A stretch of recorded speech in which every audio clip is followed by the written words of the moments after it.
Oi gente, voltamos aqui com mais um vídeo do canal Politiza, porque nós estamos em novembro, o mês da consciência negra. Para quem não sabe, 20 de novembro é aniversário de morte de Zumbi dos Palmares. E além disso, também é o mês da gente dizer para as pessoas, para com essa história de consciência humana, porque o racismo tá aí e tá batendo na nossa cara todos os dias. Batendo na nossa cara toda vez que a gente vê casos como esse.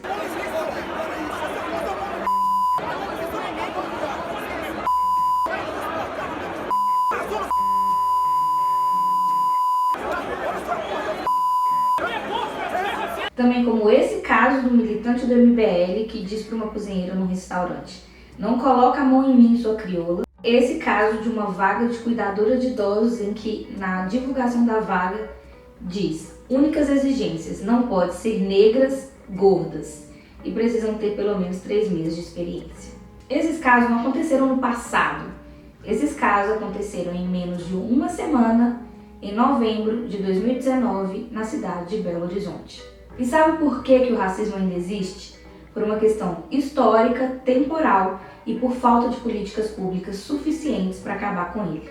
O Alma Preta, um portal de mídia independente, fez uma linha do tempo muito didática que qualquer um que se esforçar um pouquinho para pensar consegue entender.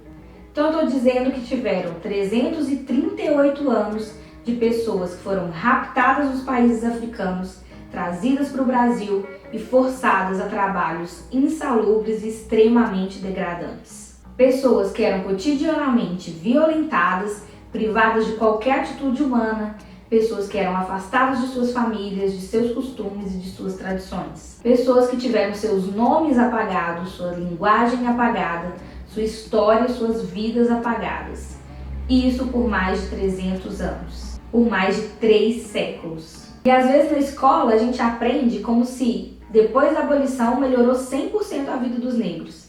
Mas a verdade é que depois da abolição as pessoas negras foram marginalizadas, excluídas da sociedade e sofreram tentativa de extermínio físico, baseada aí nas teorias que eram hegemônicas na época de que o Brasil precisava se embranquecer. Então os negros ficaram sem direito a trabalhar, em muitos estados sem direito a estudar, e a abolição veio sem nenhuma justiça social e racial e principalmente sem mudança na mentalidade pautada na ideologia racista. Então quando um homem branco fala para um homem negro: olha a sua cor, ou fala para uma mulher negra: não encosta a mão em mim, sua crioula, o que ele está querendo dizer é: põe-se no seu lugar de servir e jamais afrontar um homem branco. Eu estou falando isso porque esses casos não se trata de fatos isolados, se trata de um modo racista de pensar que está presente na mente de muitas pessoas, se não for a maioria da sociedade hoje. Então eu quero falar como o racismo nos afeta psicologicamente. E eu acho super doloroso falar sobre isso e pensar sobre isso, mas acho também super necessário.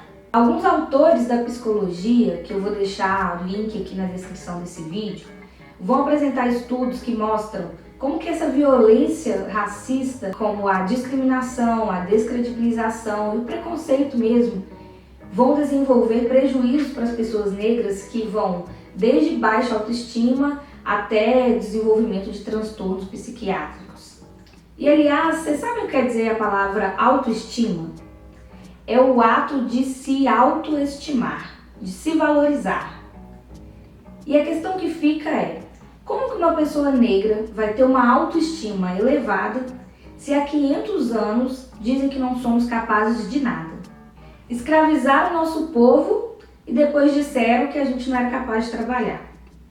Disseram que a gente não era capaz de pensar, de aprender, de votar, de amar. Desumanizaram todas as esferas da nossa vida. Submetem a nossa gente a um empobrecimento severo nas periferias, sem direito a saneamento básico, a educação de qualidade, à saúde, a transporte, ao lazer. E depois dizem que todo mundo tem as oportunidades e tudo é uma questão de meritocracia. Demonizam as tradições africanas, roubam a história dos nossos ancestrais e assim nos impõem uma cultura branca. O que é bonito é ser branco. Hoje em dia, muito se diz da valorização do cabelo das mulheres negras, né? Da valorização do black, da valorização do cabelo crespo e tal. Mas verdade seja dita, gente, Para nós mulheres termos nosso cabelo valorizado, nós precisamos nos esforçar enormemente, enquanto as pessoas brancas não precisam desse esforço. Uma pessoa branca se acordou, sei lá, atrasada, prendeu o cabelo e saiu, tudo bem, não vai estar com o cabelo mais arrumado do mundo, mas vai estar aceitável. Agora, se nós mulheres negras damos qualquer sinal de desleixo com o nosso cabelo, a gente não escapa dos olhares discriminatórios das ruas. Então, para nós mulheres negras nos afirmarmos, a gente tem que fazer um esforço de 10 vezes mais que pessoas brancas que nunca precisaram se afirmar. Então, novamente eu pergunto, como uma pessoa negra vai ter uma autoestima elevada se a todo momento precisa ficar provando que sim, nós podemos, provando para as pessoas ao redor, provando para a gente mesmo. E se fizermos o recorte de mulheres negras, vamos ter uma história marcada pela combinação da violência machista e racista. Nós vamos ter uma história marcada pela violência sexual e pela perda de direitos até de escolher seus parceiros. Antes, na escravidão, por entender as mulheres negras como objetos sexuais e com a desumanização, e hoje pela desvalorização das mulheres negras, porque existe um padrão de beleza branco que deixa as mulheres negras sem alternativas de escolhas dos seus parceiros. E vocês estão ligados que rola um processo de negação da identidade? Muitas mulheres negras vão tentar se encaixar em um perfil branco. Você já viu algum salão de beleza que divulga que encrespa cabelo liso? Eu nunca vi. E isso é muito cruel. Não tem como ter uma autoestima elevada se a sociedade dita o tempo todo que para você ser bonita, você tem que mudar quem você é. Eu não consigo nem explicar direito as profundas consequências que os padrões de beleza têm na visão das mulheres negras sobre si mesmas. E eu acho que vale a pena dizer que existe uma enorme diferença entre as mulheres morenas, que são, em geral, têm a pele mais clara, o cabelo cacheado e menos crespo, e as mulheres pretas. Porque a gente precisa dizer a verdade, que quanto mais traços negros, mais rejeição social nessa sociedade racista. Quem é que nunca ouviu aquela frase, né? De branca para casar, mulata para transar e preta para trabalhar. Essa visão ainda é extremamente difundida pela mídia e ainda é muito reproduzida pela sociedade que a gente vive. Eu joguei essa frase no Google e, adivinhem, apareceu uma pergunta do Yahoo Respostas. E a pergunta era, você prefere negras ou brancas para namorar? E as respostas, gente, são nojentas. Vou reproduzir algumas aqui, não todas, tem coisa muito mais pesada, mas eu não vou ficar reproduzindo aqui também. Todo mundo prefere as brancas. Geralmente as negras é as que os homens pegam escondido e ficam até conhecer uma branca. Brancas e mulatas. Negras só para sexo sem compromisso. É questão da minha preferência. Isso é pergunta que se faça? Namorar com uma africana, que absurdo. As negras devem ficar para os negros. Como eu disse, tem coisa muito mais pesada que isso lá, mas em geral isso resume o pensamento das pessoas que responderam lá no Yahoo Respostas. E eu quero dar um outro exemplo. Tem um estudo que chama Sim, Nós Somos Racistas, Estudo Psicossocial da Branquitude Paulistana. E a autora ali, ela fez diversas entrevistas em 2014 com pessoas brancas na cidade de São Paulo, onde ela faz algumas perguntas e as pessoas respondem. Uma das perguntas que faço aos meus entrevistados é se eles acham que têm, consciente ou inconscientemente, atitudes ou traços racistas. Eu acho que o racismo é real. Eu nunca namorei negro, mas já namorei japonês. É difícil entrar num lugar e achar um negro bonito, a não ser que ele seja muito bonito, seja unânime. É um negro e tal, um cara muito lindo. Mas no geral, eu não vou achar esses caras bonitos. Quando saio à noite, se vejo um cara muito bonito, branco, tenho certeza de que não tenho chances com ele. Mas sei, e tenho quase certeza de que tenho chances com um cara negro muito bonito. O que é um cara branco muito bonito? E um negro muito bonito? E japonês? Para mim, há diversos tipos de brancos muito bonitos. Mas estou falando de um tipo Brad Pitt, louro, de olhos claros. Aí ela, e o negro bonito? Ah, esses negros com estilo exótico, tipo rasta, e com traços finos. Agora, japonês, em geral, não acho eles muito bonitos. São todos muito parecidos, iguais aos índios. Mas os japoneses me atraem porque são mais determinados e menos malandros que os brasileiros. E por que você acha que com um branco muito bonito você não tem chances? E por que teria com um negro muito bonito? Qual a diferença? É que para um branco muito bonito eu estou fora dos padrões, né? Eu sei que tenho um rosto muito bonito, mas eu estou fora de peso. E com um negro? Eu sei que eles adoram loiras, não é? Olha os jogadores de futebol, os pagodeiros. Eles sempre estão acompanhados de louras. E esse é o pensamento de muitas e muitas pessoas na sociedade brasileira. Primeiro é preciso a gente perceber o que é considerado um negro bonito, ou uma negra bonita também.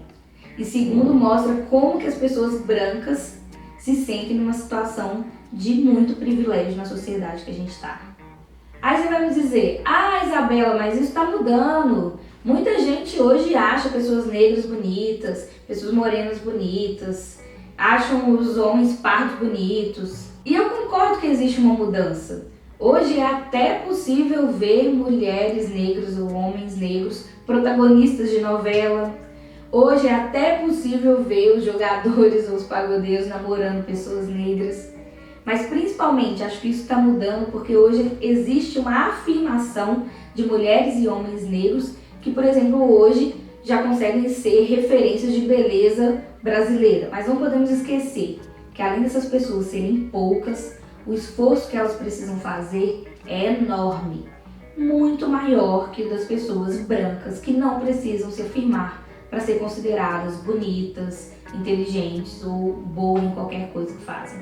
Mas para além disso, eu quero chamar a atenção para um outro aspecto do racismo muito doloroso também para as mulheres negras.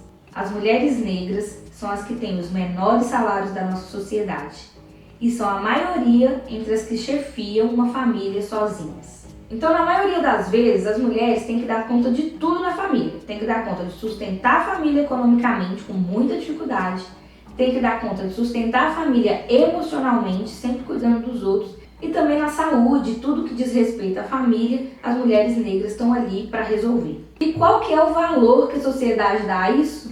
Essa pergunta ela pode ser respondida pelaquela mulher, aquela agência de emprego que divulgou a vaga de cuidadora de idoso e disse: exigência, não ser negra. Então, nessa sociedade podre que a gente vive, é muito difícil para as mulheres negras manter sua saúde mental. Então é muito importante compreender quem somos, entender que nos contaram até aqui uma história branca, que negaram o papel das mulheres negras na nossa sociedade, sendo que foram essas mulheres que construíram praticamente tudo que tem nesse país.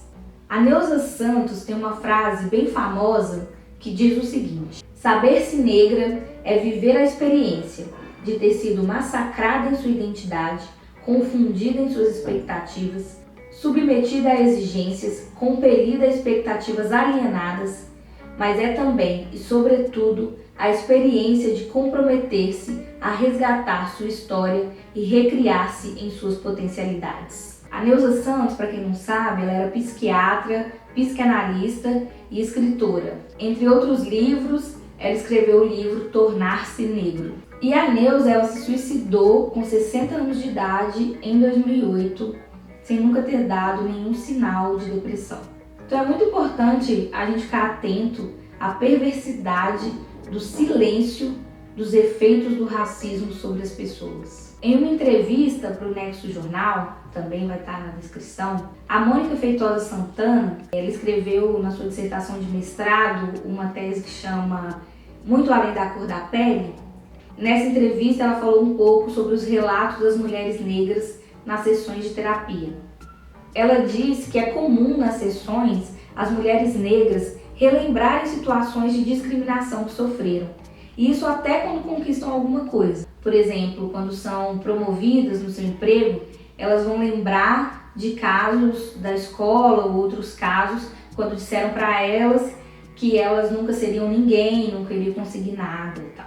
Então pensa bem sobre isso. O descrédito é tão grande que até no momento de felicidade, no momento de conseguir alguma coisa, as mulheres negras rememoram situação de violência que elas sofreram e com tanta coisa para pensar, elas se lembram que aquilo é também a superação de uma dor. E olha só o que mais que ela fala. Os profissionais que fizeram parte da minha equipe falam de como o racismo afeta a saúde mental das pessoas, causando principalmente depressão e ansiedade, e também baixa autoestima. As pessoas têm um baixo valor para si. Às vezes manifestam sintomas de agressividade porque não sabem como reagir ao racismo. Às vezes abandonam o emprego. Os desdobramentos mais fáceis são dois: dependência química e suicídio. Então, as estatísticas que a gente tinha aqui eram de que a maior parte que cometiam suicídio ou que eram dependentes químicos eram negras. Isso é para a gente aprender que antes da gente julgar uma pessoa negra, a gente sempre deve pensar sobre as diversas discriminações que ela já passou nessa vida. Mas hoje, até mesmo na psicologia, são muito poucos os profissionais que entendem os efeitos do racismo na vida de uma pessoa negra. E apesar de termos bastante estudos que mostram como os transtornos psiquiátricos, como depressão, ansiedade, são mais comuns em pessoas negras ou atingem mais forte as pessoas negras, principalmente devido ao racismo, esses estudos na psicologia ainda são absolutamente fragmentados e ainda tem uma dificuldade grande da produção de dados disso. E eu acho isso curioso porque demonstra como as faculdades ainda estudam uma psicologia que veio da Europa, né? Que obviamente não tinha como lidar com racismo.